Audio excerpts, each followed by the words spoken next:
The vocabulary word we are exploring now is sneeze. Sneeze. Imagine feeling a tickle in your nose, then suddenly releasing a burst of air with a loud achoo. That sudden action is called a sneeze. It happens when the body tries to clear irritants from the nose, and it's one of the most common human reflexes. Meaning of sneeze. Sneeze means to force air suddenly and noisily through the nose and mouth, usually because of irritation inside the nose.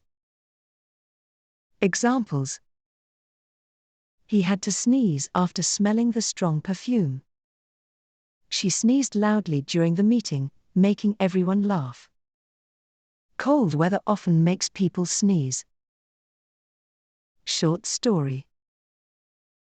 Ravi was sitting in the library preparing for his exams when he suddenly felt a tickle in his nose.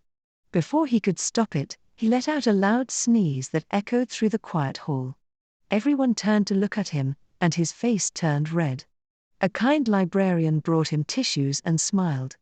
Though embarrassed at first, Ravi laughed along when his friends teased him later. That moment reminded him that sneezing is natural, and sometimes even the quietest places need a little unexpected humor.